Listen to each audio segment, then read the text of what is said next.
Dalam sesi malam ini, Mbak Diela boleh cross-check suara saya dan video saya apakah terlihat dengan jelas.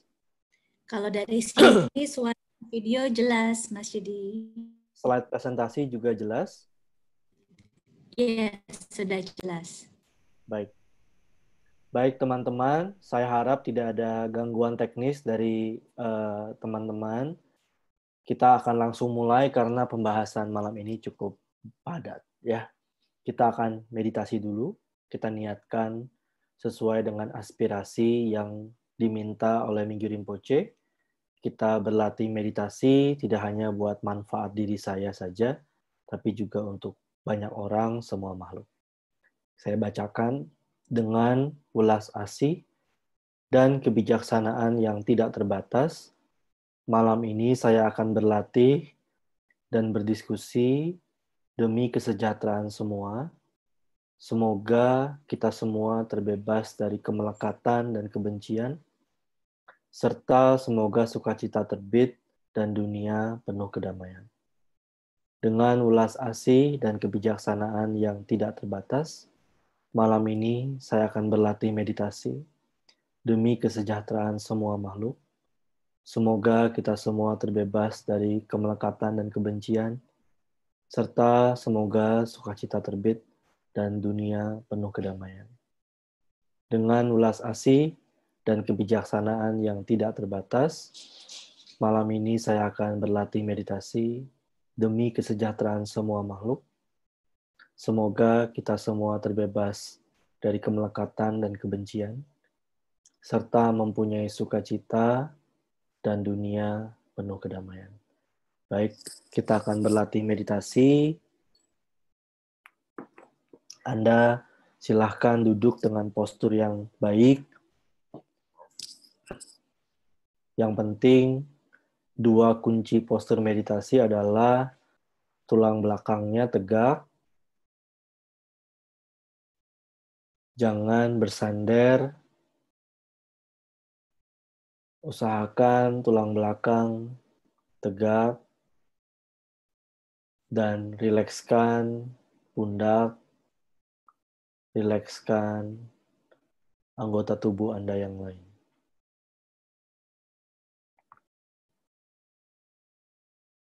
Silahkan duduk dengan baik saja terlebih dahulu.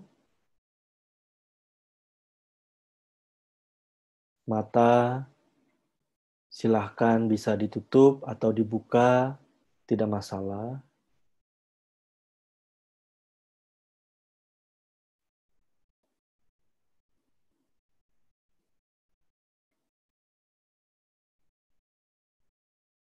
Dan dalam postur duduk seperti ini, kita menyadari bahwa tubuh kita sepenuhnya ada di sini.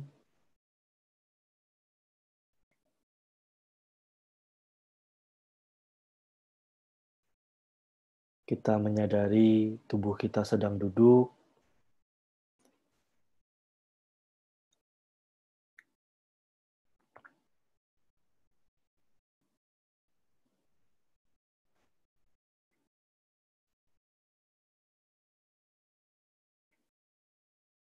Dengan sepenuhnya kita bawa kesadaran kita hadir di sini.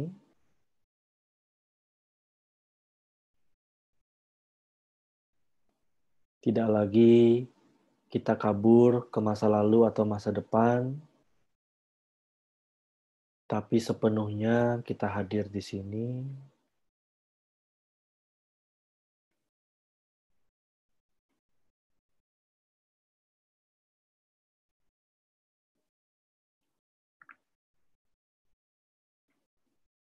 Kita hanya sadar saja.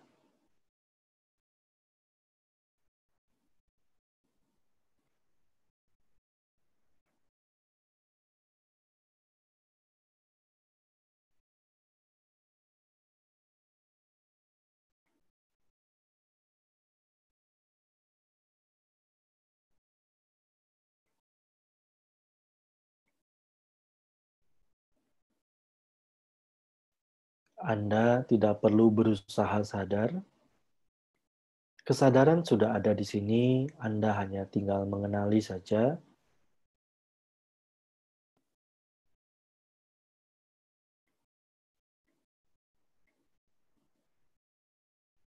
Saya sadar saya sedang duduk.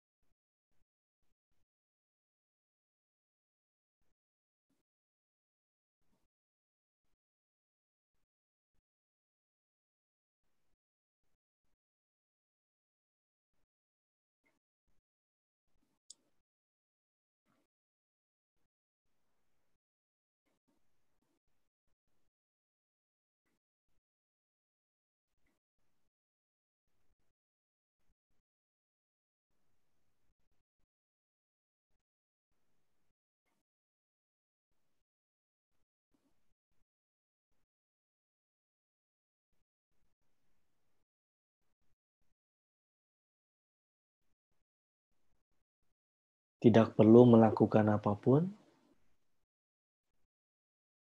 kita hanya beristirahat saja.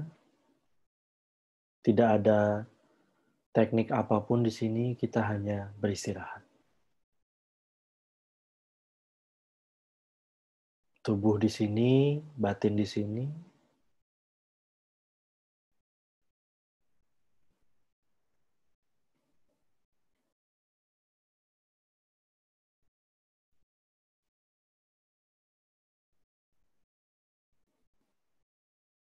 Dan kesadaran ada di sini.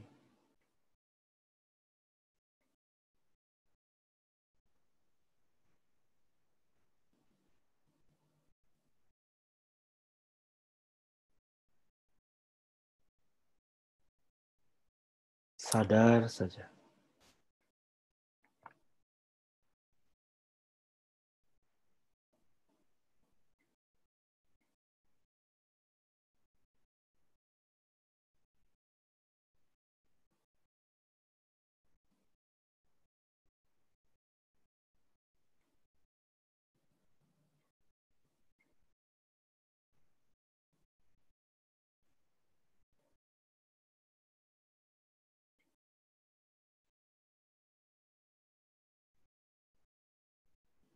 Mungkin saat Anda sadar seperti ini, Anda jadi tahu begitu banyaknya pikiran,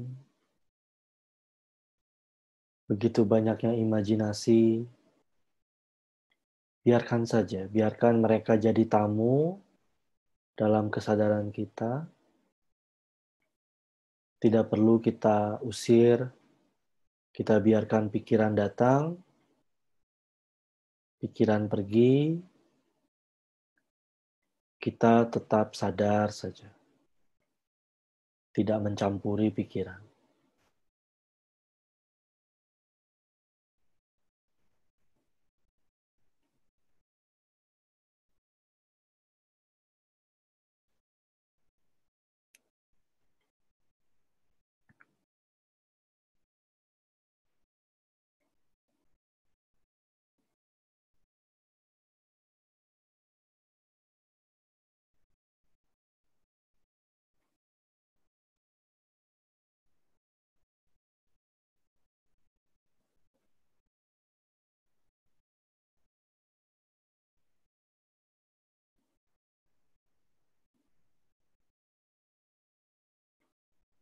Atau yang menjadi tamu bukan pikiran, tapi sensasi tubuh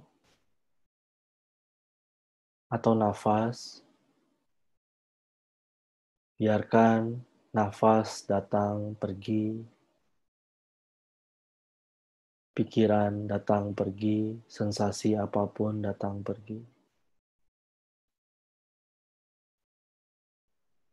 Kita hanya sadar saja. Tidak perlu melakukan apapun.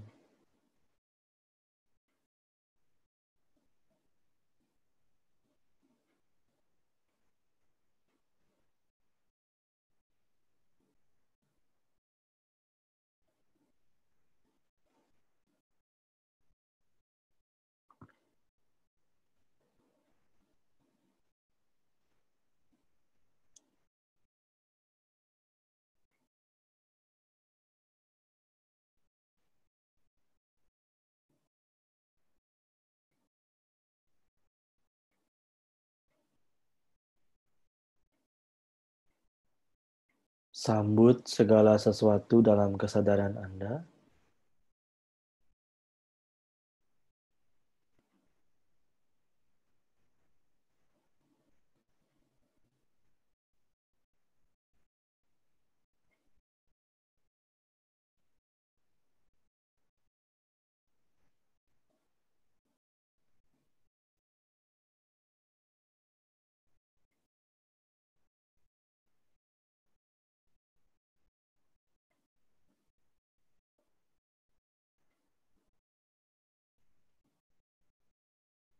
Sensasi yang menyenangkan, sensasi yang tidak menyenangkan, biarkan saja mereka jadi tamu. Tidak perlu dipilih, tidak perlu diusir.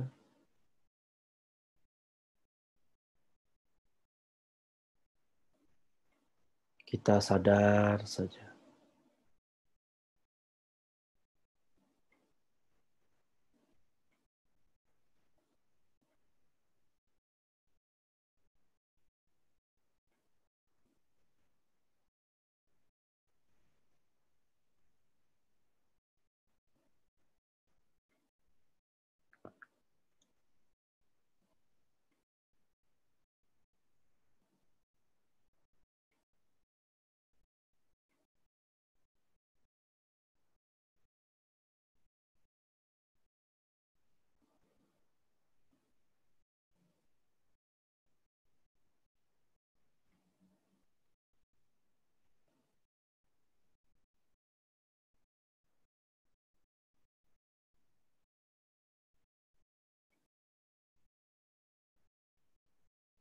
Kadang tidak ada tamu apapun, yang ada hanyalah kesadaran. It's okay. Sadar kalau kita sadar.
Yang menutup mata, pelan-pelan mulai dibuka matanya. Pada saat Anda buka mata, mungkin terasa silau. Mata Anda jadi melihat banyak hal. Kesadaran yang tahu itu. Kesadaran tetap ada.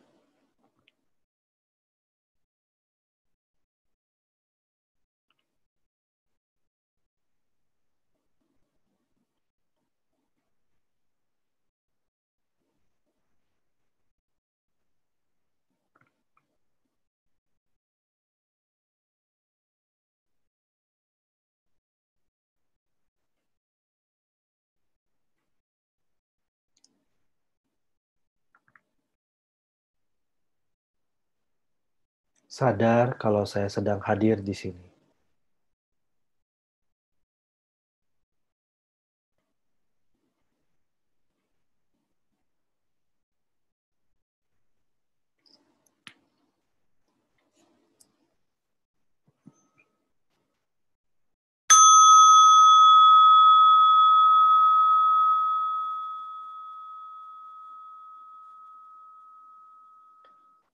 Oke.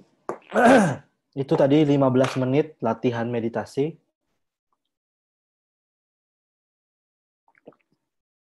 Buat teman-teman yang baru hadir, selamat datang. Kita Tergar Indonesia secara rutin mengadakan sesi tiap hari Selasa dan Kamis. Selasa itu lebih banyak latihan. Mungkin kita luangkan waktu kurang lebih sekitar 45 menit sampai 50 menit untuk berlatih meditasi.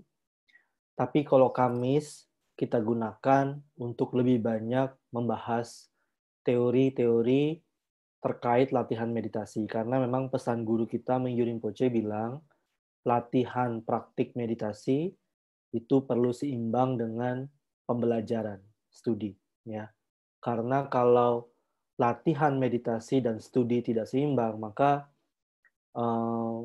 kita akan kehilangan salah satu sayap dari burung yang terbang gitu.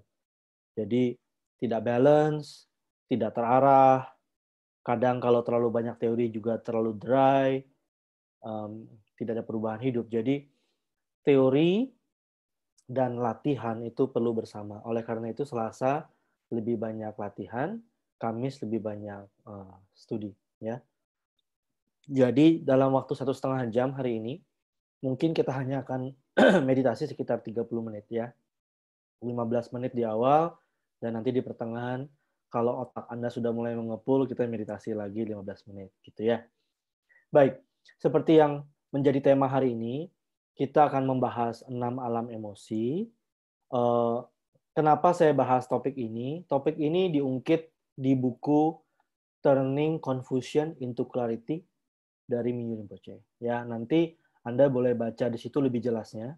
Tapi pembahasan malam ini saya ambil dari Turning Confusion into Clarity plus buku Joy of Living.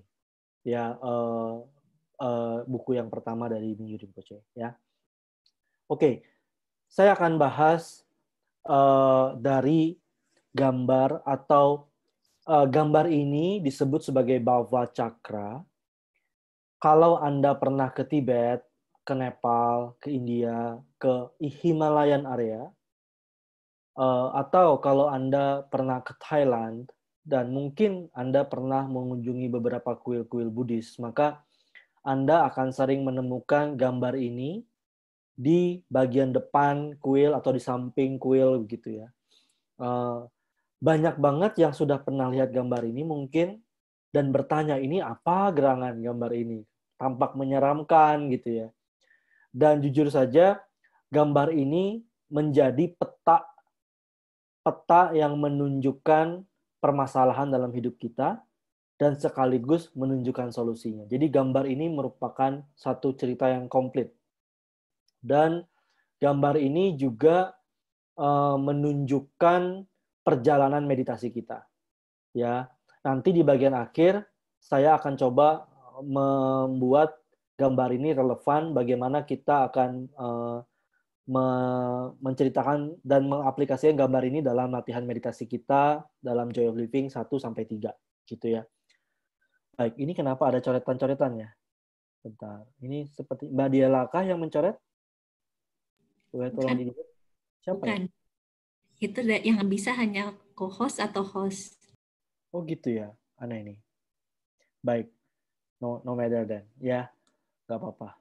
Oke, so balik ya. Bentar ya, teman-teman. Baik, saya harap ini tidak terlalu mengganggu ya, karena gambar ini penting sehingga ini gimana ya caranya? It's okay then ya. Saya nggak tahu bagaimana cara menghilangkan biru-biru itu. Dan saya nggak sentuh apapun. Tapi well, ya. Nah, Bhava Chakra ini berasal dari dua kata. Yang pertama cakra. Cakra itu artinya lingkaran atau siklus, circle, ya. Sedangkan bhava itu adalah kehidupan, tapi bukan kehidupan yang biasa, tapi kehidupan yang membingungkan atau kehidupan yang penuh dengan penderitaan. Atau dalam bahasa yang lebih sering dikenal adalah samsara, artinya kehidupan yang tidak pernah memuaskan, yang diwarnai oleh satu penderitaan dan penderitaan yang lainnya. Dan seakan-akan itu berputar begitu, ya. Jadi Bhava Chakra ini adalah siklus hidup yang samsarik, yang ditandai dengan ketidakpuasan atau penderitaan gitu, ya. Bhava Chakra. Nah, bahwa cakra ini terdiri dari beberapa komponen. Itu ada coretan lagi ya. Saya bingung kenapa ada coretan itu. Oke. Bahwa cakra ini terdiri dari beberapa komponen. Komponen yang pertama adalah komponen yang saya tanda panahin itu. Itu adalah aksis sumbu dari roda ini. Yang menjadi dalang kenapa roda ini berputar. Dan yang menentukan juga kenapa roda ini berputarnya makin lama makin cepat nantinya. Ya. Dan dalam masa-masa ini, terutama masa-masa yang sekarang, kita akan lebih mengerti kenapa roda ini semakin cepat berputar, ya, semakin cepat berputar dan apa implikasinya bagi kehidupan kita, gitu ya. Nah, jadi yang pertama sumbu yang menggerakkan roda ini adalah yang menjadi dalang dari kehebohan hidup ini, gitu ya. Yang pertama, nanti kita akan bahas satu persatu, ya. Yang kedua, bagian yang kedua, Anda bisa lihat bagian yang berwarna putih dan hitam itu melambangkan dualisme. Yang disebut sebagai, ada yang namanya kebaikan, ada yang namanya keburukan. Baik dan buruk. Karma negatif, karma positif. Kalau Rinpoche bilang sebutnya dualisme karma. Dualisme kondisi. Ada kondisi yang sepertinya baik, ada kondisi yang sepertinya yang tidak baik. Makanya kenapa ada putih dan hitam. Kita akan bahas. Dari dua ini kemudian bercabang menjadi 6 alam. 6 alam emosi yang membingungkan disebut 6 alam confused emotions atau 6 alam kalau Mingyur Rinpoche pakai istilah the 6 realm of afflicted mental realms gitu ya. Jadi kayak 6 alam yang menggambarkan emosi-emosi negatif manusia. Emosi-emosi yang membingungkan gitu ya. 6 alam ya. Nanti kita akan bahas juga satu persatu, semoga waktunya keburu. Dan dari 6 alam ini, maka muncullah yang bagian keempat, yang lebih luar, yang disebut sebagai 12 nidana, atau 12 mata rantai yang saling bergantungan, yang membangun kehidupan seseorang. Ya. Nanti kita akan bahas juga. Oke? Sabar ya. Nah, semua ini, lingkaran yang membingungkan, mata rantai setan ini, itu dipegang seakan-akan oleh seorang penguasa yang disebut sebagai Yama, melambangkan tirani dari waktu, the tyrants of time, gitu ya. Jadi, semakin roda ini berputar semakin cepat, maka Anda akan merasa seperti waktu itu berjalan makin lama makin cepat, makin lama kayak nggak pernah cukup waktunya, gitu. Tirani waktu. Jadi hidup kita ini seakan-akan waktu nggak pernah cukup untuk memberikan kebahagiaan ke kita. Seakan-akan waktu selalu kurang gitu ya. Nah, dari yang nomor 1 sampai 5 inilah yang menjadi problem penderitaan manusia gitu ya. Dan yang membuat kenapa kita selalu berputar-putar dalam kehidupan ini gitu ya. Tapi di luar itu ada yang namanya beyond circle, beyond samsara. Nanti kita akan juga bahas bagaimana yang beyond itu mempengaruhi yang di dalam, gitu ya. So, bear with me, teman-teman. Kita mulai dulu dari yang pertama. Saya paling suka gambaran yang ini. Nanti kita akan pakai ini lebih sering, gitu ya. Karena gambarnya lebih jelas, ya. Nah, kalau Anda lihat roda yang bagian paling tengah, ya, roda ini, yang paling tengah ini, ya, roda ini aksis sumbunya digambarkan menjadi 3 binatang yang saling menggigit. Ya, Anda perhatikan. Ya, ada hewan babi, ada hewan burung atau bisa juga ayam rooster, ayam jago. Ya, kemudian ada ular. Ya, nah digambarkan mereka ini saking bingungnya si babi gigit. Sebenarnya babi menggigit ekor ayam. Ayam menggigit ekor ular. Ular menggigit ekor babi. Sebenarnya seperti itu. Ini gambarnya kurang jelas. Tapi sebenarnya mereka saling menggigit. Kenapa? Karena ternyata sumbu aksis dari samsara ini itu tuh saling bergantungan. Tidak ada penyebab tunggal. gitu ya. Semuanya saling menyebabkan, semuanya saling bergantung gitu. Nah, kita akan bahas yang pertama, yaitu ignorance ya, yang digambarkan sebagai babi di sini. Apa ignorance? Apa itu ignorance? Ignorance itu adalah I don't know, tidak tahu ya. Ketidaktahuan atau bahasa yang lebih jelas adalah yang disebut sebagai moha. Bahasa palingnya yaitu batinnya itu gelap, bodoh, tidak tahu. Apa yang dia tidak tahu? Dia tidak mengetahui hakikat dari dirinya, siapa dirinya sebenarnya. Dia juga tidak mengetahui hakikat dari fenomena yang dia alami, gitu.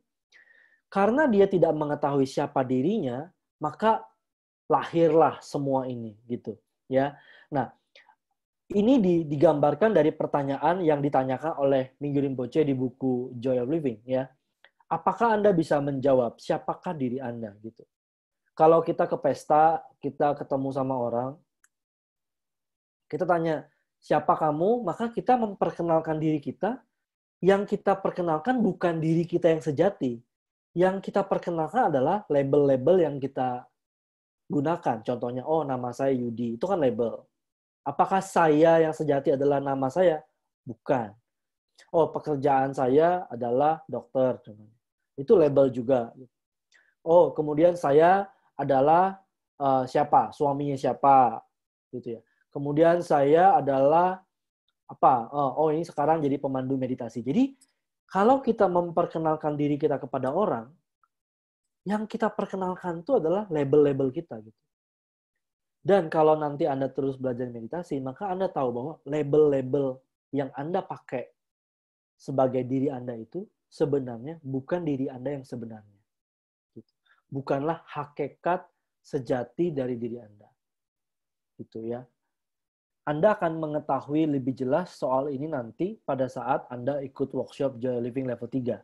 Tapi ini sebagai gambaran, maka saya harus sampaikan. Karena urutannya begitu ya.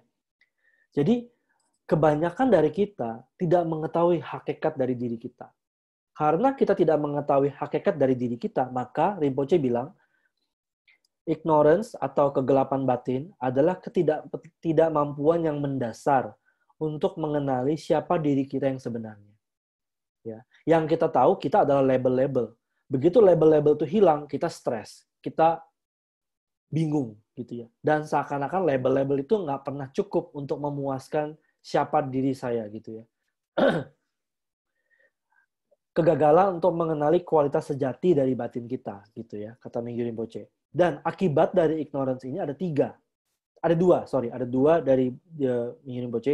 Anda bisa baca ini dari buku Joy Living halaman 117. Ignorance ini menghasilkan dua lipat masalah. Yang pertama adalah Anda menyangka diri Anda itu solid dan sepenuhnya terpisah. Seakan-akan gue gitu. Terpisah dari yang lain gitu. Dan Anda merasa diri Anda itu permanen, solid. Dan yang lain itu bukan diri Anda gitu. Anda jadi sempit, jadi fragile, jadi kaku, dan Anda mengharapkan diri Anda ini permanen, begitu, ya. Dan karena Anda tidak tahu diri Anda yang sebenarnya, maka Anda merasa diri Anda ini terpisah dengan yang lain. Ada yang namanya diri saya, ada yang bukan saya. Makanya masalah kedua adalah persepsi dualisme, kata Mingyur Rinpoche. Oh, saya Yudi. Kamu bukan Yudi. Dan dari situ berkembang. Oh, ini saya Yudi. Berarti ada yang namanya milik Yudi, kumpulannya Yudi. Ini berarti harta bendanya Yudi. Maka karena ada Yudi dan punyanya Yudi, maka ada yang bukan Yudi dan bukan punyanya Yudi. Ada self, ada others. Ada delusi separate self, kata Mingyur Rinpoche. Independent existing self, yang terpisah dari yang lain. Ya. Karena ada saya dan ada yang bukan saya, maka akibatnya muncullah dua hewan yang lain. Ya, kita akan. Karena ada saya dan yang bukan saya, maka ada tiga kemungkinan, kata Mingyur Rinpoche. Yang pertama adalah I don't know, netral. Yang kedua adalah Saya suka, saya mau. Dan saya suka dan saya mau inilah yang menjadi simbol permasalahan yang kedua, yaitu ayam jantan, itu ayam jago, yaitu yang menggambarkan attachment atau kayak ingin, atau kayak ada rasa grasping, kayak ada ingin sesuatu. Seakan-akan diri dia kurang karena dia tidak mengenali diri dia. Label-label itu tidak cukup untuk memuaskan diri dia yang sebenarnya, sehingga dia kayak mau cari label lain gitu. Dia mau cari pemuasan dari yang luar gitu. Ada yang bukan dia dan dia kayak mau ambil. I like it, I want it gitu. Dan itulah yang menjadi cikal bakal dari kemelekatan. Saya mau dan saya ingin gitu ya. Ya, ini digambarkan seperti ayam rooster. Kenapa disebut sebagai ayam rooster? Kenapa digambarkan sebagai ayam rooster? Karena ayam rooster itu begitu dia ingin kawin, begitu dia mau gitu ya, dia tidak akan berhenti mengejar si betina sampai dia dapat. Gitu. Makanya kenapa attachment itu seperti itu ya. Dia kayak pengen, kayak nggak pernah akan selesai sebelum dia dapetin.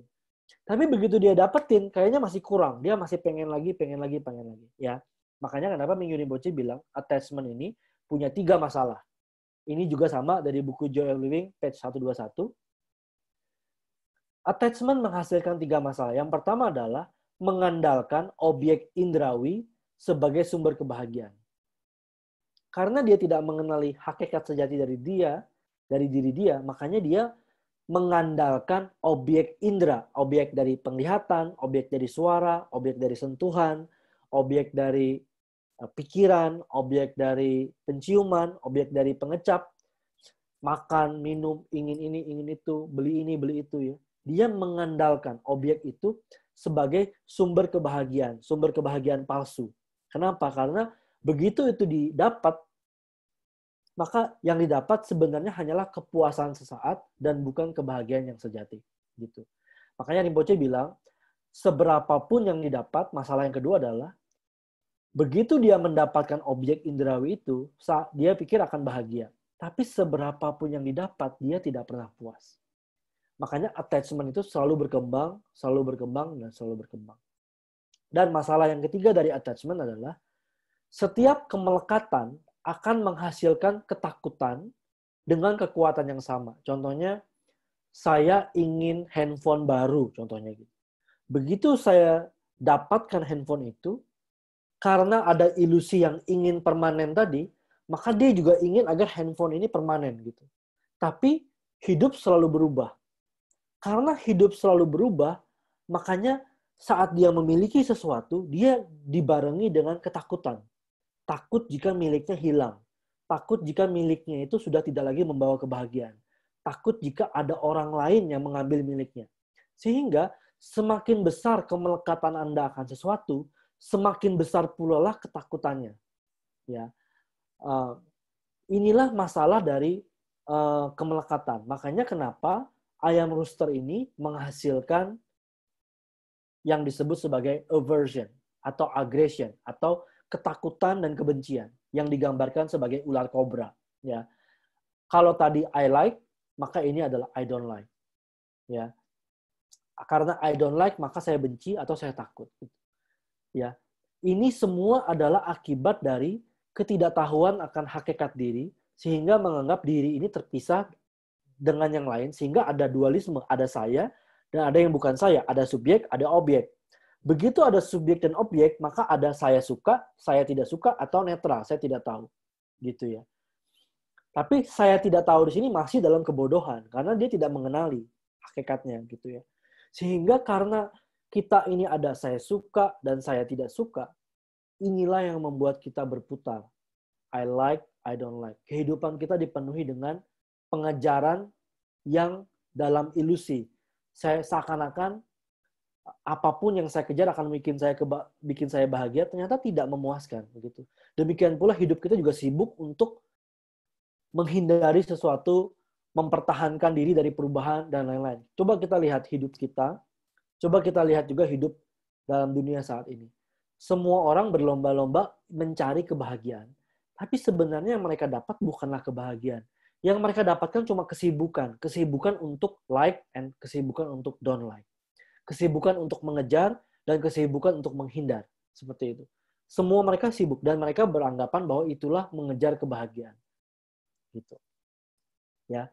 Untuk membahas lebih jelas hal ini, mungkin Anda bisa kembali ke topik sebelumnya yang Why Are We Unhappy? Pada saat kita mengupas buku Rinpoche juga dibagi menjadi beberapa part, Why Are We Unhappy? Gitu ya. Nah, ini adalah pangkal dari roda ini. Ya, aversion adalah penolakan atau keengganan untuk menerima perubahan. Karena dia inginnya permanen gitu. Sehingga begitu hidup itu tidak permanen, begitu COVID melanda, kita ada kebencian gitu. Saya lucu ya, saya dulu sempat mengalami aversion saat pemerintah menerapkan kita harus bayar pakai e-tol di tol. Karena bagi saya e-tol tuh memuakkan. Karena kita was-was ini saldo saya berapa dan lain-lain gitu. Jadi ribet lah. Jadi awal-awal pemerintah bilang mulai sekarang tidak menerima cash lagi, semua harus pakai e-tol. Entah itu e-money, entah flash atau apapun. Saya ada aversion. Aduh, ribet banget sih dan lain-lain gitu ya. Tapi hidup berubah. Mau nggak mau kita harus mengikuti gitu ya. Tapi ada aversion di situ ya. Nah, kemudian sekarang saat zaman COVID, saya sudah terbiasa pakai e-tol, terus bayar mall dan lain-lain, parkir juga semua pakai e-tol. Dan bagus juga karena pada saat COVID kita kan menghindari sentuhan uang ya. Karena uang itu kan kemana-mana, beredar dan bisa aja dia bawa virus gitu.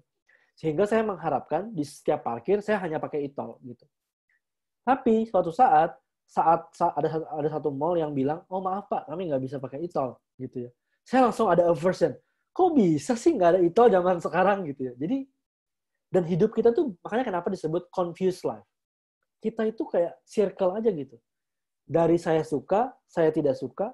Dari saya tidak suka, jadi saya suka. Terus begitu. Hidup kita berjalan dan makin lama makin cepat. Gitu ya. Dan Rinpoche bilang di bukunya, semakin Anda sering mengalami aversion ini, maka semakin kuat jaras syaraf di otak Anda, konstruksi mental di otak Anda, yang mengatakan bahwa diri kita ini lemah, terbatas, dan tidak lengkap. Karena sebenarnya ketakutan dan kemelekatan itu adalah cerminan dari konsep diri yang merasa lemah, terbatas, dan tidak lengkap. Gitu. Ya, makanya kenapa Rinpoche bilang di bukunya ya, kemelekatan dan kebencian atau ketakutan itu adalah bentuk pertahanan diri dari diri yang palsu. Fake I. Diri yang masih gelap, tidak menyadari kualitas sebenarnya dari diri dia. Gitu. Ya. Gitu. Oke, sampai sini jelas ya. Baik. Nah, dari roda ini muncullah bagian yang lebih luar.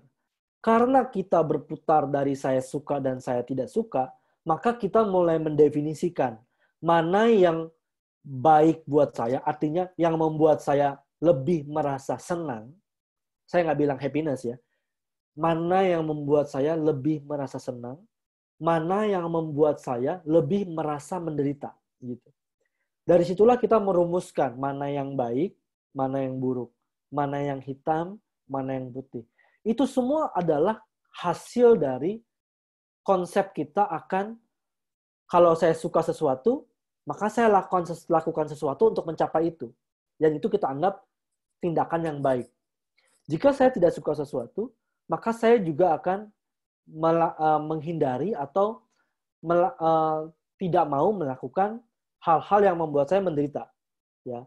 Makanya kita sebut itu adalah hal-hal yang buruk gitu. Dan kita mulai bikin peraturan, kita mulai bikin law, kita mulai bikin etika. Hal-hal mana yang baik, hal-hal mana yang buruk, oh menghormati orang tua, oh mencuri dan lain-lain. Dan itu diukurnya dari mana? Diukurnya dari apakah saya lebih senang atau saya menjadi tidak lebih senang gitu. Itu. Ya, ukurannya seperti itu. Dan hitam putih ya.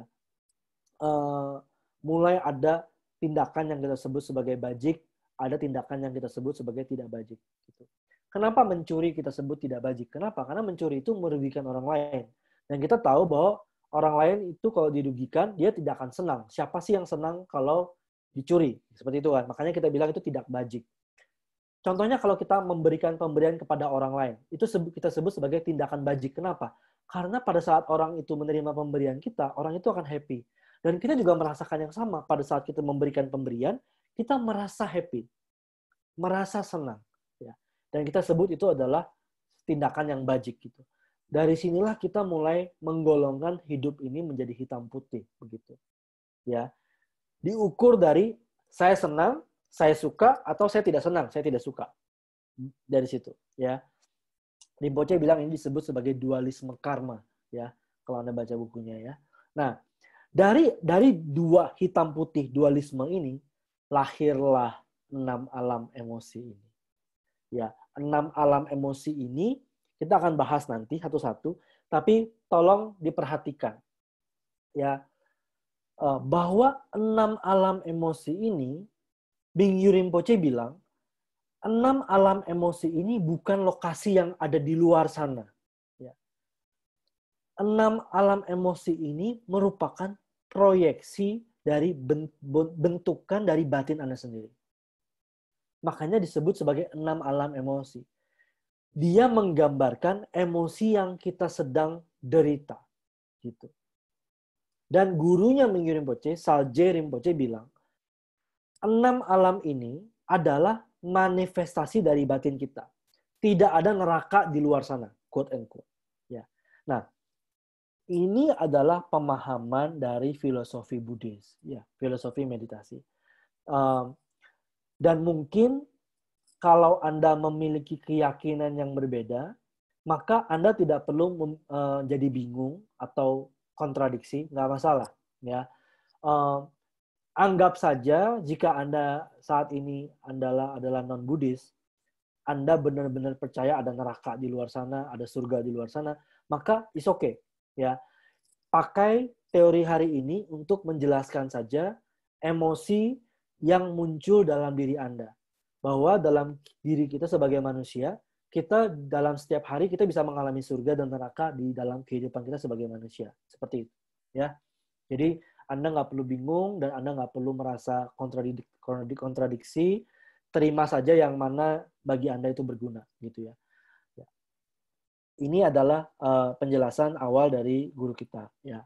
Nah, maka kita bahas alam yang paling rendah atau yang kita sebut sebagai alam neraka. Bahasa Sanskritnya adalah neraka.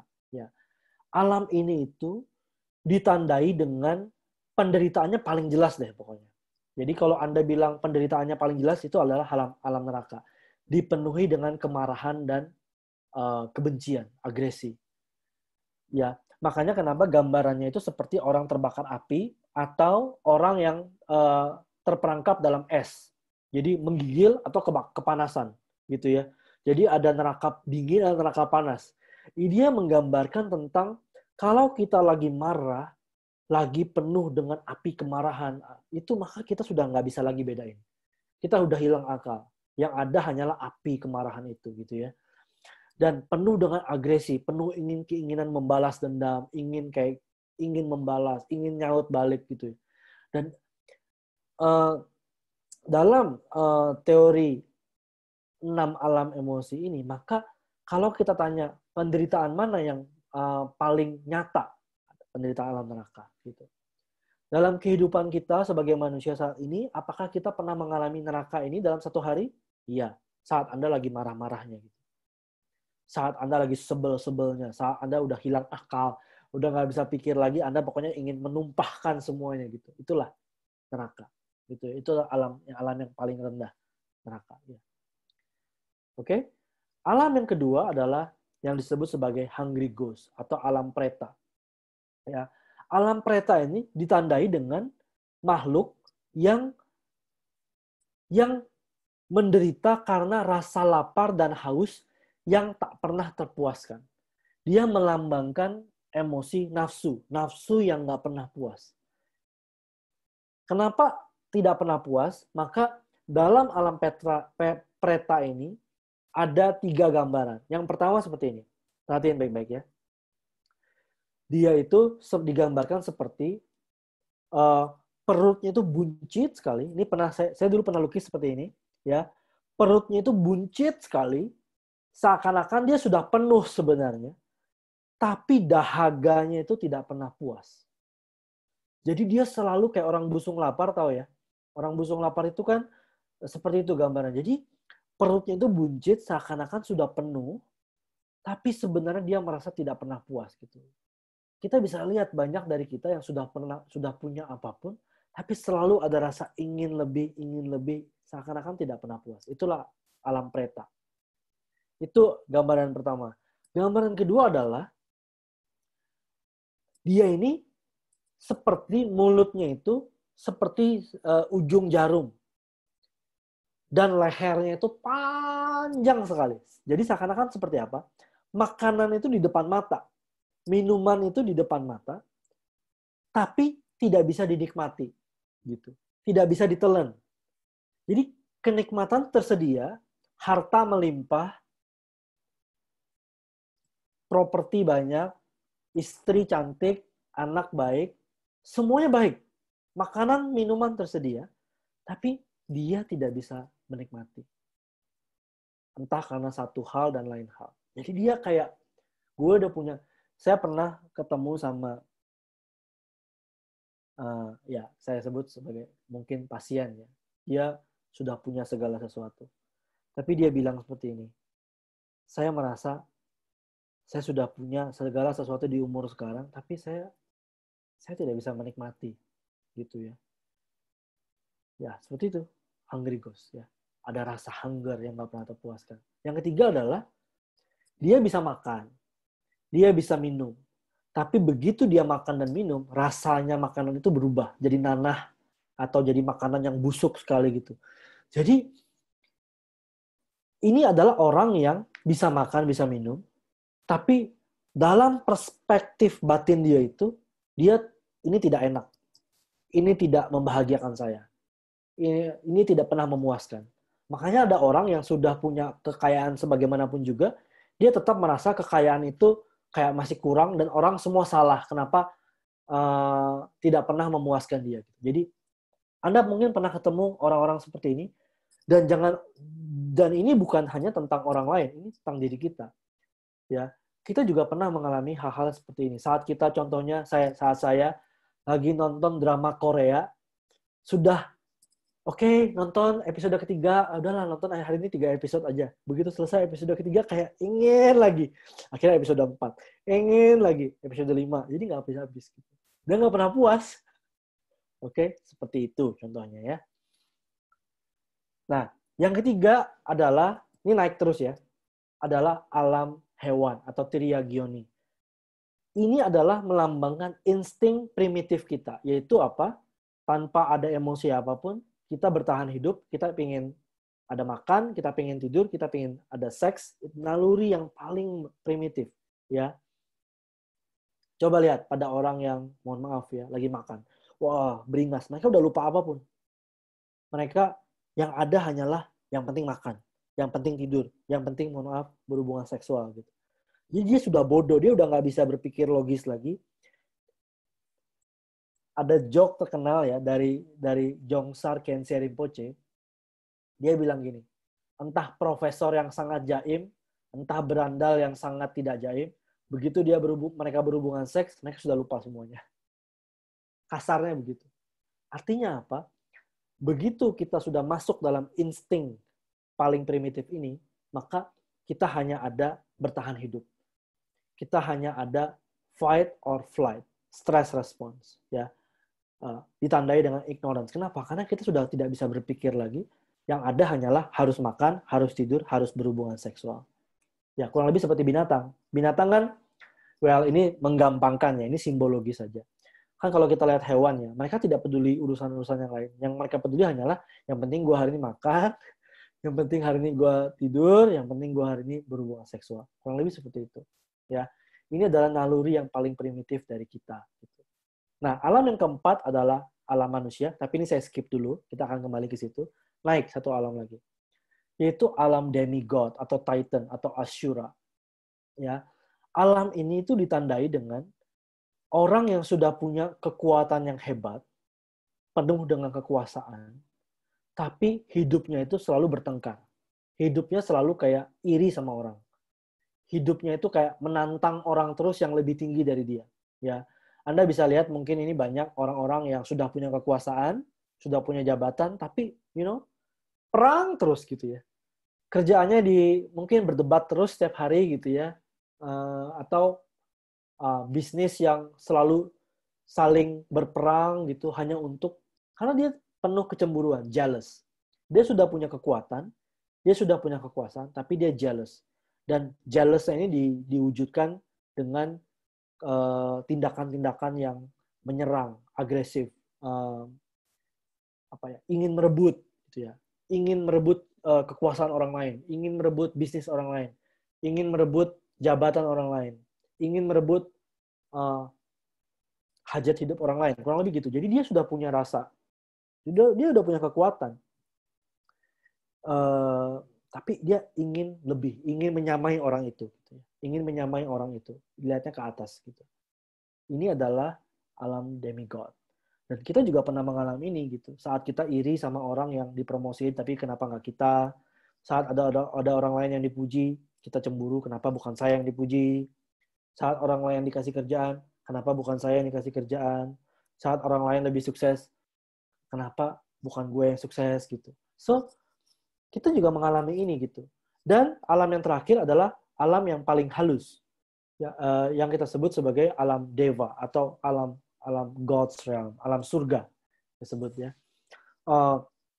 Alam surga ini ditandainya adalah dengan kenikmatan indrawi. Digambarkan mereka itu kerjaannya setiap hari yaitu minum, makan, pesta, tanpa air mata, jalannya emas, penuh dengan nyanyian, penuh dengan tarian. Kenyamanan indrawi deh. Anda bayangin saat Anda dalam kondisi yang wah, pokoknya semuanya begitu indah, semuanya luxury, gitu ya. Hotel berbintang 5, wah semuanya enak gitu. Dan ada dua emosi yang menjadi ciri alam ini. Yang pertama adalah dia menjadi sangat sombong. Gue kastanya lebih tinggi daripada lo yang di bawah gitu. Anda bisa lihat ini pada mungkin, mohon maaf ya, ada orang yang mungkin dalam status sosial mereka udah kaya sekali, atau konglomerat yang tinggi sekali, atau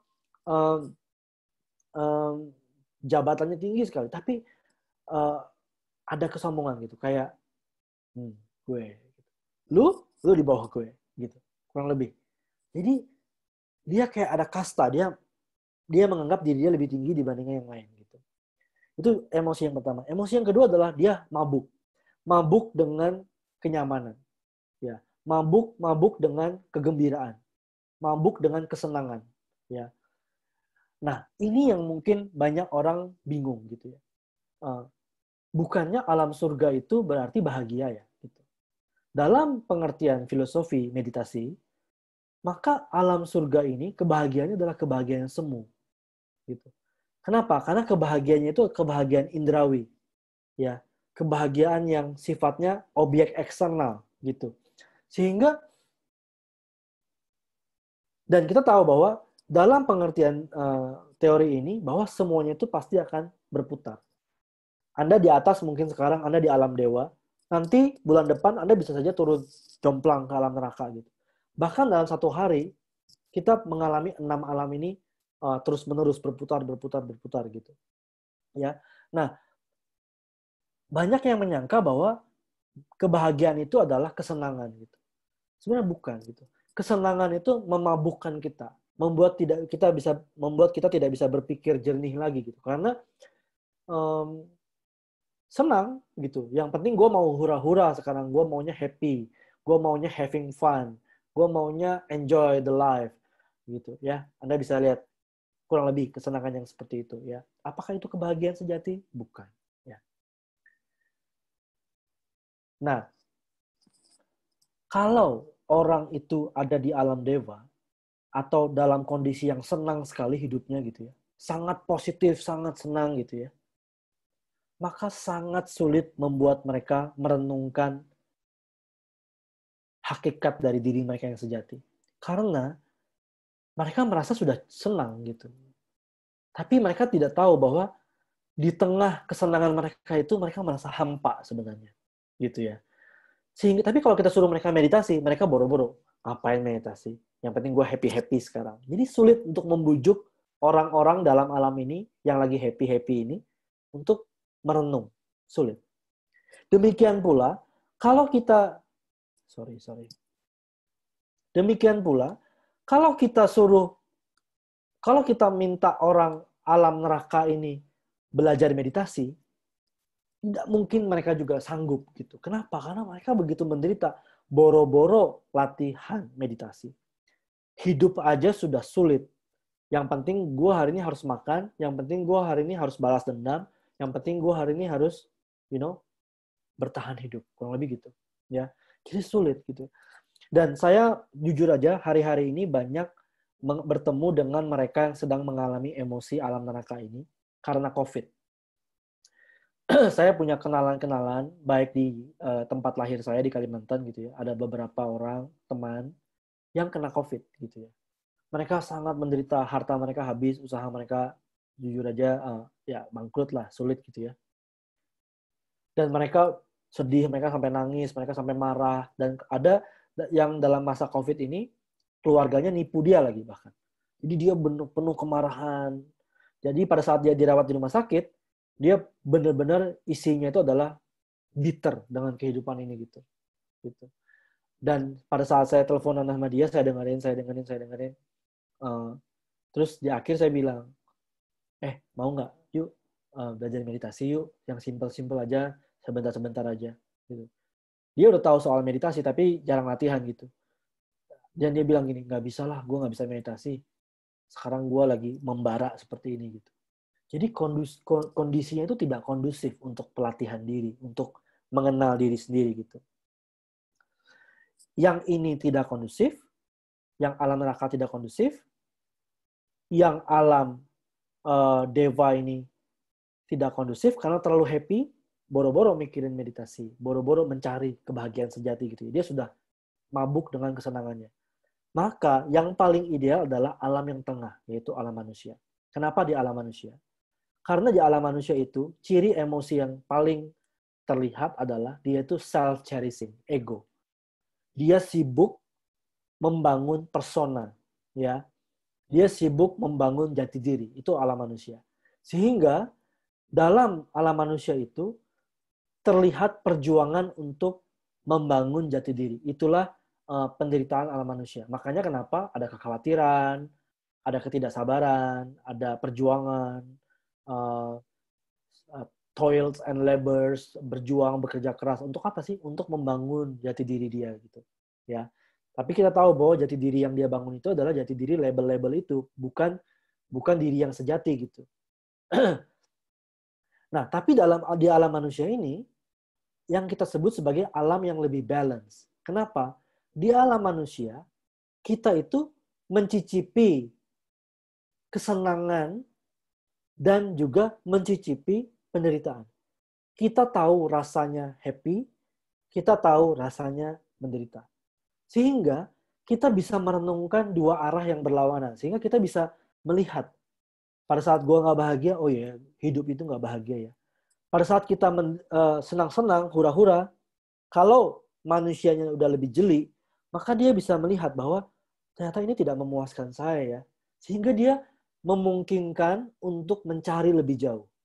Makanya disebut alam manusia atau emosi yang tidak terlalu menderita, tidak terlalu senang-senang hura-hura ini adalah kondisi yang sangat tepat untuk mencari kebijaksanaan atau untuk memulai perjalanan mengenali hakikat diri gue ini siapa sebenarnya. Kalau Anda mau latihan meditasi, di alam tengah-tengah inilah yang paling tepat untuk memulai. Karena Anda tidak terlalu menderita untuk memulai, dan Anda juga tidak terlalu mabuk, hura-hura untuk memulai. Seperti itu. Ciri alam manusia cuma satu yang menjadi problem. Sibuk. Busy. Sibuk membangun citra diri. Itulah kesibukan manusia. Karena dia menganggap citra diri dia itu adalah diri dia. Padahal sebenarnya itu adalah babi, kebohongan. Kebodohan batin sebenarnya gitu ya. Oke, sampai sini dulu. Maka kita sudah bisa lihat bahwa bentar ya. Dari yang paling dalam, pangkal roda sampai keluar tadi, 6 alam itu, maka diawali dengan ignorance. Kebodohan batin, tidak mengenali hakikat diri. Akhirnya muncullah kemelekatan dan kebencian. I like, I don't like. Kemudian muncullah perspektif, ini untung buat gue, baik. Ini yang tidak untung buat gue, tidak baik. Dari situ muncullah ada ketakutan dan harapan. Ingin ini, ingin itu, harapannya ini, ketakutannya ini. Dari harapan dan ketakutan inilah muncul emosi-emosi negatif. Emosi-emosi negatif itu, di buku Joy of Living dibilang, sebenarnya emosi negatif itu ada 84.000 jenis. Tapi, dalam kasus ini kita bagi menjadi 6 jenis emosi negatif. Seperti itu ya. Oke. Kita akan latihan meditasi dulu sebelum kita lanjutin ke lapisan-lapisan yang lebih luar. Kita tegakkan tulang belakang kita.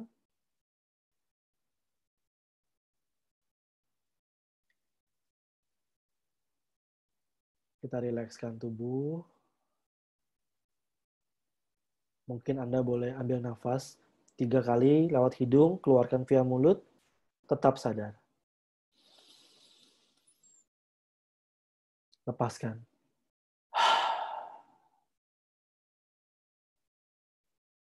Sadar saja.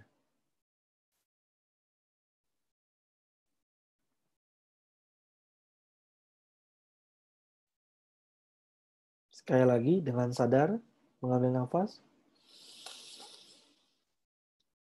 Lepaskan.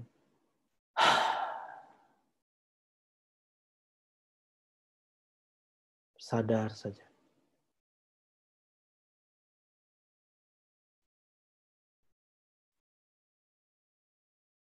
Sekali lagi, tarik nafas. Lepaskan semua beban Anda, agenda Anda. Istirahat di sini kini.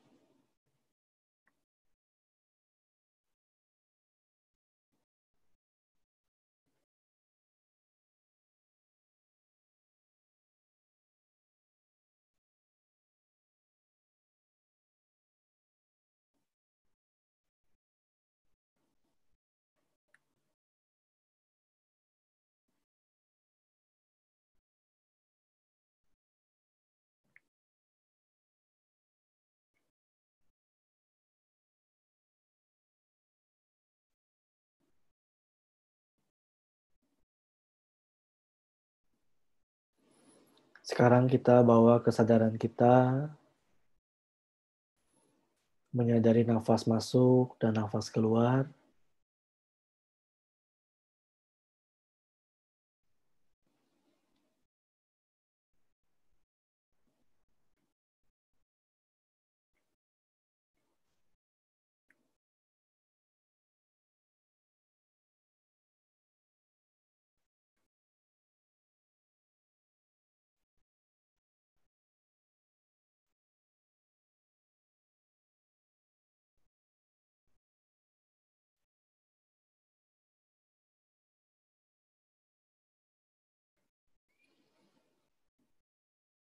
Tarik nafas masuk dan tarik nafas keluar.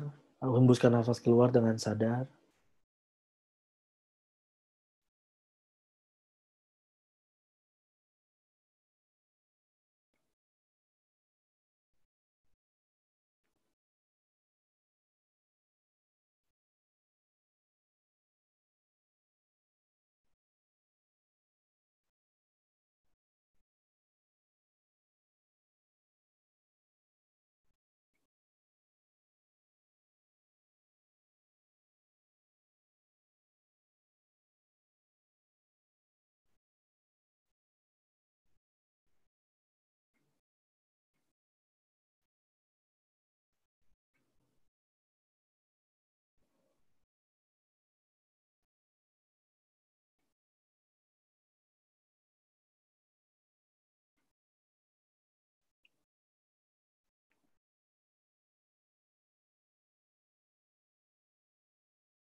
Jika pikiran Anda berkelana, tidak masalah.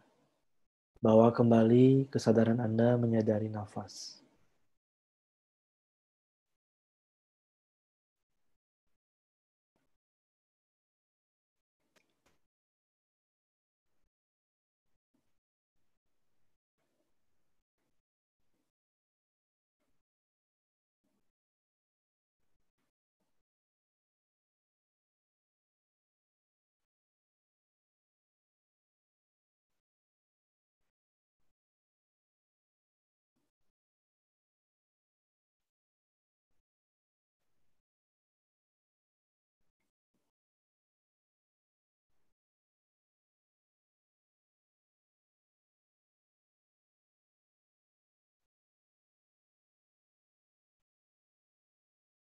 Tidak perlu memblok pikiran. Kesadaran itu seperti ruang. Tamu utamanya adalah nafas Anda. Sambut nafas dalam kesadaran Anda. Biarkan tamu-tamu pikiran yang lain lalu lalang dalam kesadaran tidak masalah. Selama kita tidak lepas dari nafas kita.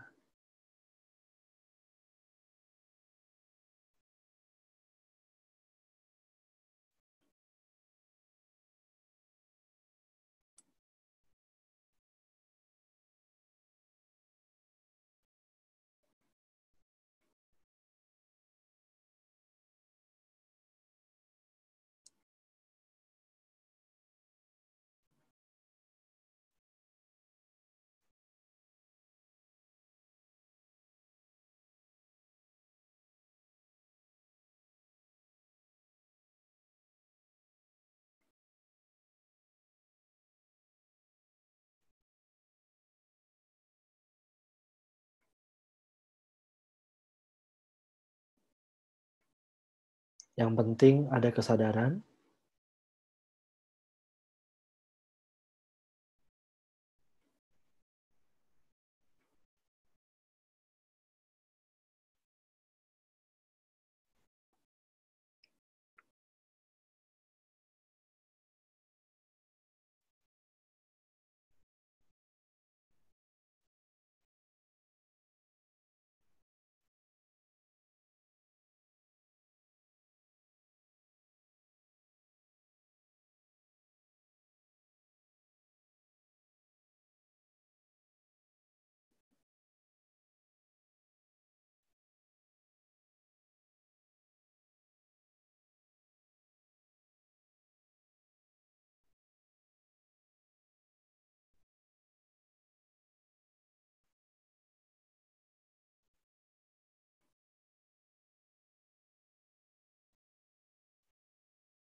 Oke, sekarang bawa kesadaran ke telinga. Kita sambut suara apapun yang datang. Tidak perlu menganalisis suara. Kita cukup menjadi tuan rumah kesadaran yang menyambut semua suara yang datang dan pergi.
Yang penting Anda sadar.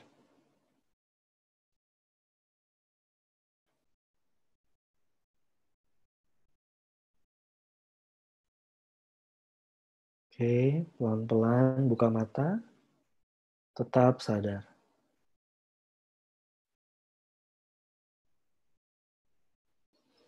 Tidak perlu meditasi lagi, namun juga tidak hanyut dengan pikiran. Beristirahat apa adanya.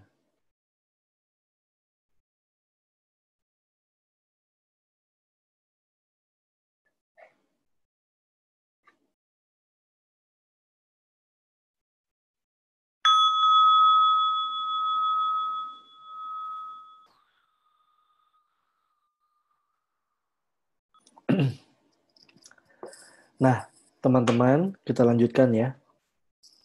Baik, dua pernyataan berikut ini mungkin akan sedikit keras dan mungkin akan membongkar persepsi Anda atau keyakinan Anda sebelumnya, ya.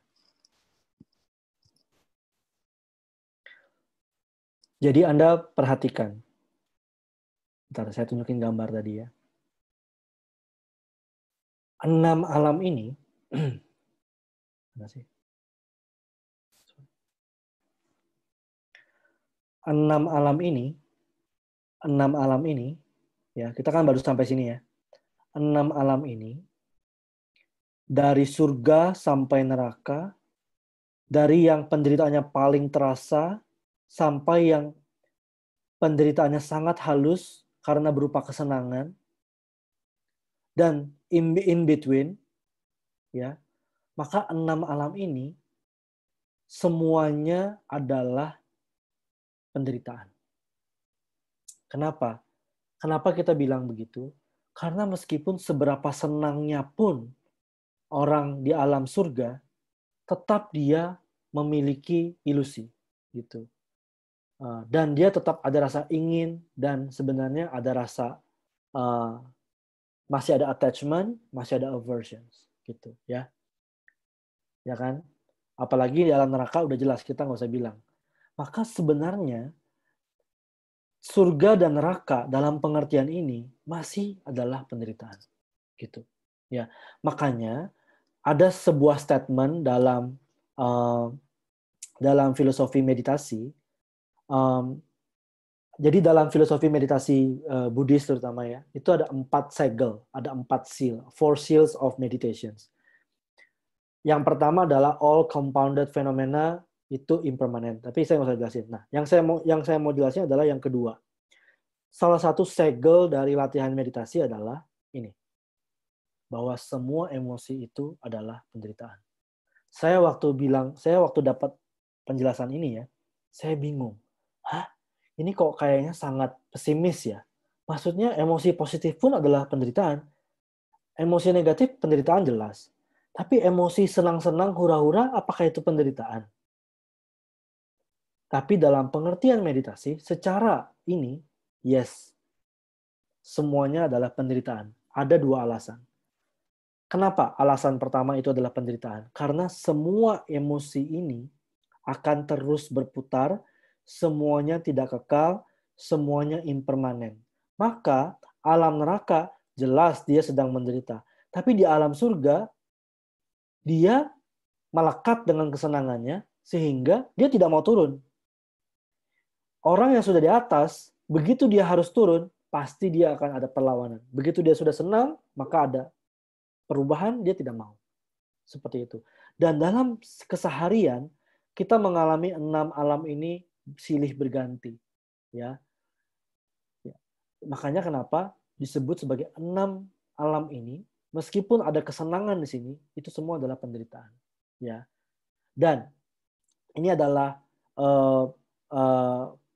kalimat yang kedua ya dari filsuf India dan seorang meditator yang namanya Chandra Kirti. Dia bilang gini.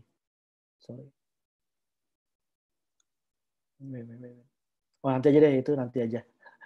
Sorry, saya salah urutan. Tapi ini pahamin dulu ya, teman-teman. Nah, terus Rinpoche bilang begini. Ya. Kalau kita lihat orang lain, objek materi yang lain-lain yang kita pikir itu menjadi potensi untuk menjadi kebahagiaan kita atau ketidakbahagiaan kita, maka hidup itu menjadi struggle. Dan struggle inilah yang disebut sebagai samsara. Kenapa? Karena akhirnya orang itu berjerih payah, putar, berjerih payah mengejar kebahagiaan semu, gitu. Dan putaran ini termanifestasi di alam yang paling luar ini, di circle yang paling luar. Circle yang paling luar ini yang kita sebut sebagai 12 mata rantai yang saling bergantungan, ya. Ini 12 mata rantai yang saling bergantungan, yang membangun kehidupan seseorang. Jadi kalau orang nggak belajar meditasi, maka mereka boro-boro mikirin emosi mereka ya.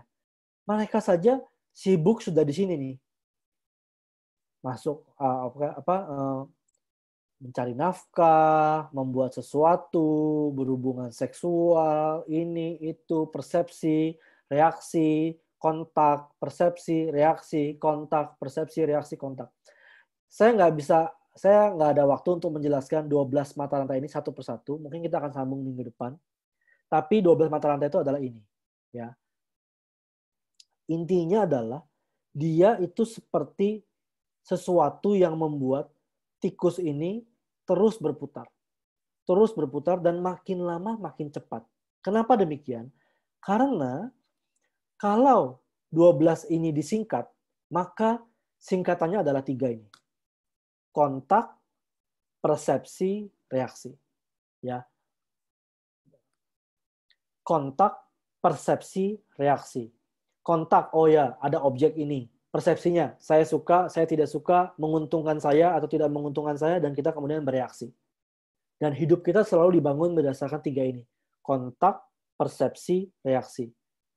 Kontak lewat panca indera kita. Mata, telinga, hidung, mulut, taktil, sentuhan, ya, dan pikiran. Kontak juga melalui pikiran. Dalam artian kayak, oh, pikiran kita kontak memproses sesuatu dan lain-lain gitu ya. Jadi dalam hidup ini kita menggunakan 5 panca indera dan pikiran kita untuk mengkontak. Kontak dengan dunia luar. Ya, karena kan ada self yang terpisah dengan dunia luar. Oleh karena itu, maka ada kontak. Ada saya yang mengkontak dunia luar, yaitu semua ini masuk via panca indera dan pikiran. Dan panca indera dan pikiran ini dalam mental kita dibangun menjadi persepsi. Kemudian muncullah saya suka, netral, saya tidak suka. Muncullah akhirnya hope and fear. Muncullah 6 alam emosi. Dan akhirnya kita akan bereaksi. Kita akan bereaksi sesuai dengan persepsi kita. Kontak, persepsi, reaksi ini kalau mau disingkat lagi menjadi satu kata, yaitu habit, kebiasaan. Dan kenapa sekarang ini makin lama lingkaran ini makin cepat berputar?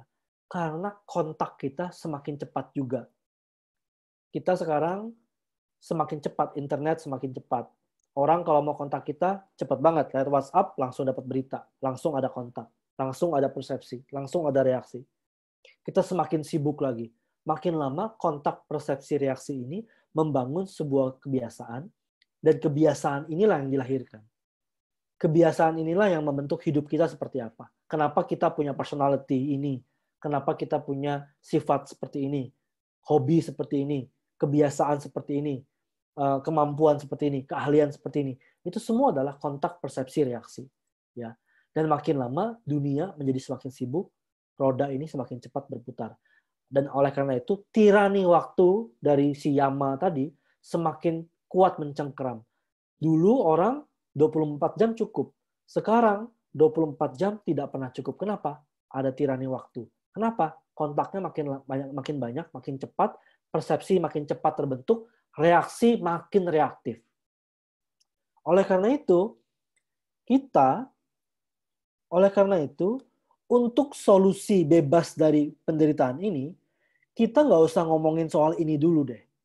Kita nggak mungkin ngomongin ke orang itu, kamu nggak mengenal hakikatmu yang sejati. Kan nggak mungkin gitu. Orang nggak nyambung gitu. Karena itu, tujuan pertama kita harus memperlambat roda ini. Bagaimana cara memperlambat roda ini? Makanya sekarang mulai ngetrend. Slow living, hidup nggak usah sibuk, kita harus mindful living, makan harus disadari, ngomong harus disadari, jalan harus disadari, nggak perlu multitasking, single tasking, kemudian hidupnya harus sadar. Kenapa? Supaya tujuannya ini nggak makin cepat berputarnya. Karena sekarang kita berhadapan dengan dunia, society yang sangat cepat. Sehingga solusi pertama adalah kita harus stop, kita harus perlambat cepatnya, yaitu dengan mindful living. Harus hidup semakin sadar, tidak perlu terburu-buru, makin cepat. Dan karena kita itu mempunyai reaksi, maka reaksi kita itu kan bermacam-macam. Ada yang reaksinya bisa sangat buruk, sangat negatif, ada yang reaksinya sangat tidak masuk akal gitu. Oleh karenanya, solusi yang pertama adalah harus ada aturan, etika, dan hukum. Makanya kenapa ada aturan? Nggak boleh marah. Marah itu tidak baik. Itu supaya kita tahu bahwa reaksi marah itu merugikan. Contohnya gitu. Tidak boleh membunuh. Kenapa? Karena kalau kita tahu bahwa membunuh itu merugikan, dan membunuh pun membuat kita tambah negatif. Gitu. Tidak boleh mencuri. Jadi kita atur reaksinya. Kita mengatur reaksi, tapi ini tidak menjadi solusi keseluruhan. Kenapa? Karena reaksi itu hasil dari persepsi, hasil dari kontak. Oleh karenanya, selain memperlambat hidup, mindful living, slow living, dan lain-lain, maka kita perlu menegakkan etika, hukum, dan lain-lain. Tapi kalau tidak dibarengi dengan latihan batin, maka hukum, etika, dan aturan itu hanyalah aturan yang kering, dan kita malah akan memberontak gitu. Oleh karenanya, maka kita perlu meditasi. Antidot yang kedua adalah kita perlu belajar menenangkan batin. Ya. Kenapa? Karena sekarang kita tuh cepat banget berputar. Pikiran kita makin cepat. Kontak, persepsi, reaksi. Kontak, persepsi, reaksi. Kontak, persepsi, reaksi. Oleh karenanya, kita perlu belajar untuk roda ini jangan cepat-cepat dulu. Kenapa? Karena kalau roda ini makin cepat, kita nggak bisa lihat pangkalnya. Anda tahu ya, kalau roda berputar, maka pangkalnya itu makin nggak kelihatan, makin kabur.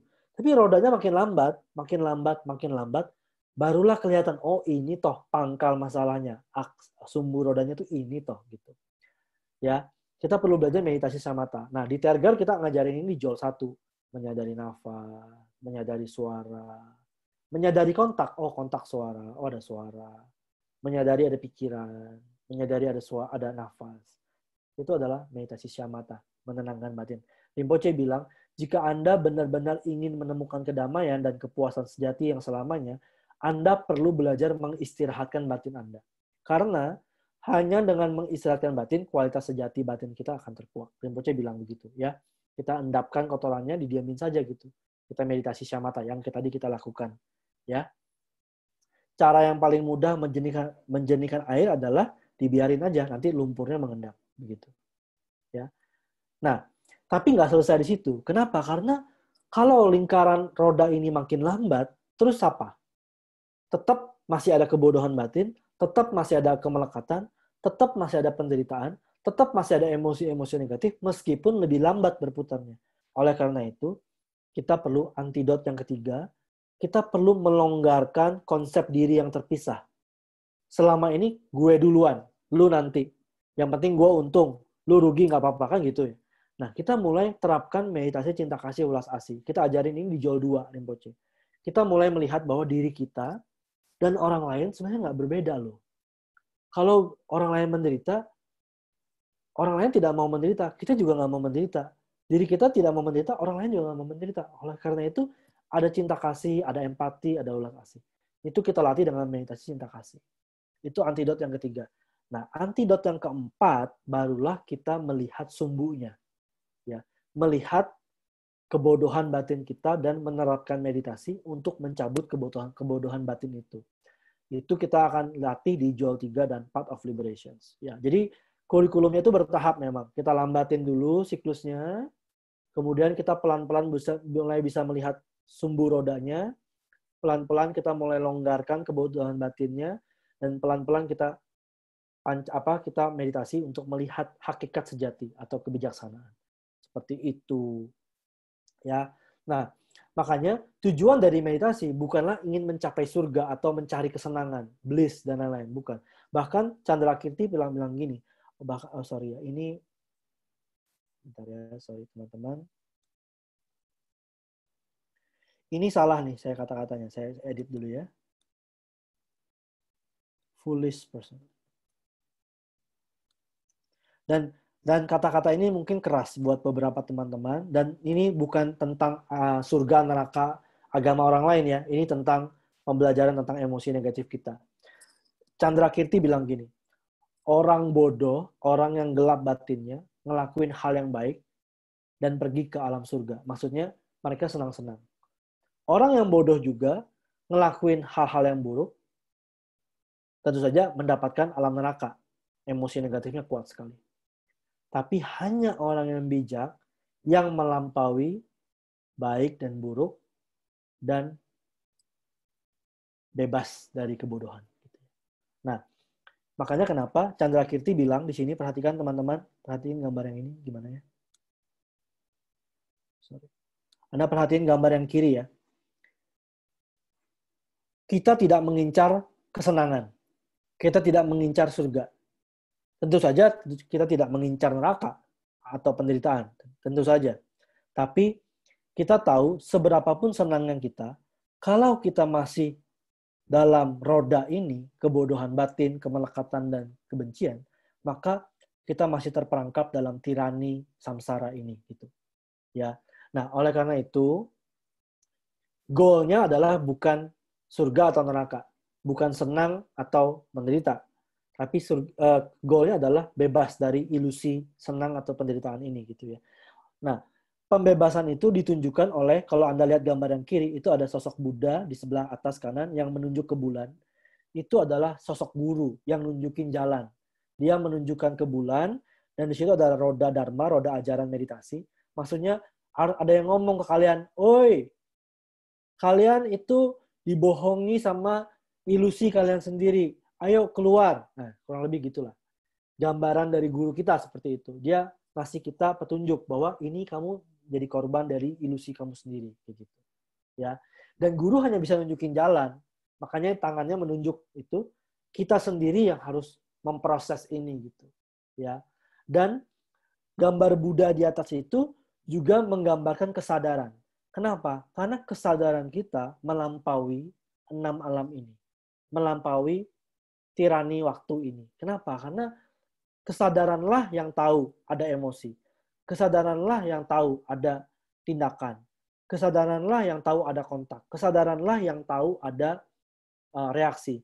Kesadaran jugalah yang tahu ada kebodohan batin, kemelekatan, dan kebencian. Jadi kesadaran itu melampaui itu. Makanya kenapa kesadaran itu dilambangkan sebagai Buddha yang ada di luar. Dia, kesadaran itu mengalami semua sesuatu, tapi tidak terpengaruh oleh segala sesuatu. Karena dia di luar.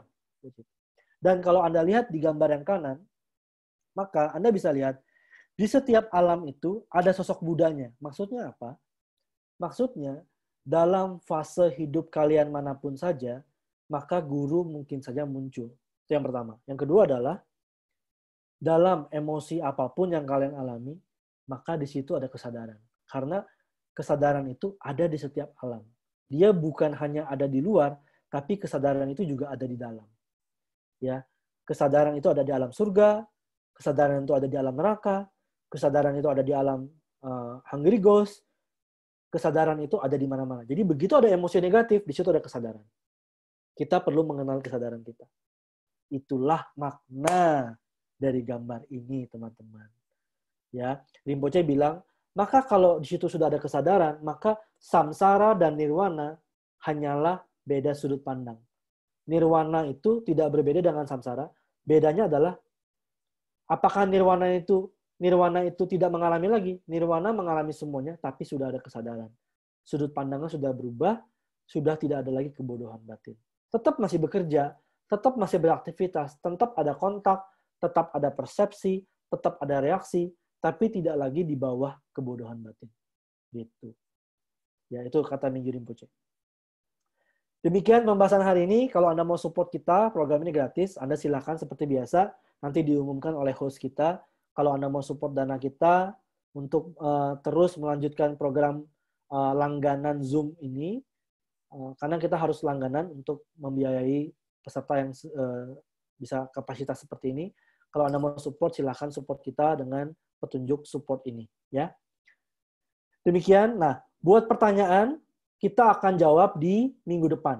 Ya, jadi teman-teman mohon maaf, waktunya tidak cukup. Jadi untuk minggu depan tidak ada topik baru. Kita masih melanjutkan pembahasan kita tentang 6 alam ini. Di 6 alam ini kita akan bahas pertanyaan-pertanyaan teman-teman. Jadi kalau ada pertanyaan, tolong dicatat.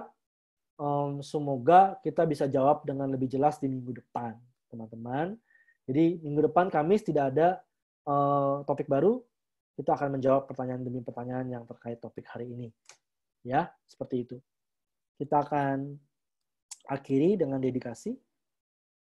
Dengan kekuatan latihan meditasi ini, semoga penderitaan berubah menjadi kedamaian, semoga hati dari semua makhluk terbuka, dan kebijaksanaan mereka memancar dari dalam. Dengan kekuatan latihan ini, semoga penderitaan dirubah menjadi kedamaian, semoga hati dari semua makhluk terbuka, dan kebijaksanaan mereka memancar dari dalam. Teman-teman, saat ini saya akan sediakan waktu untuk teman-teman meniatkan secara pribadi. Semoga saya bisa mencabut akar kegelapan batin saya. Semoga saya bisa mengenali hakikat diri saya yang sejati. Anda boleh niatkan itu dalam diri Anda.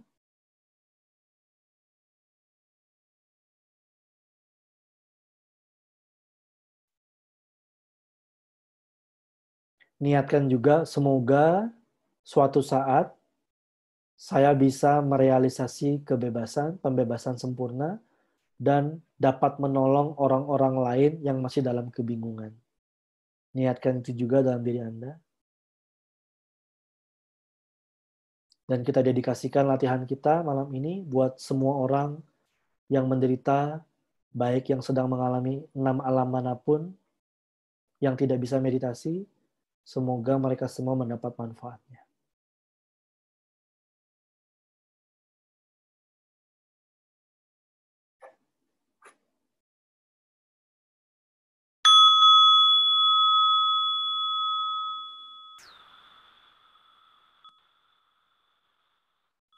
Oke, baik teman-teman. Terima kasih buat bergabung hari ini.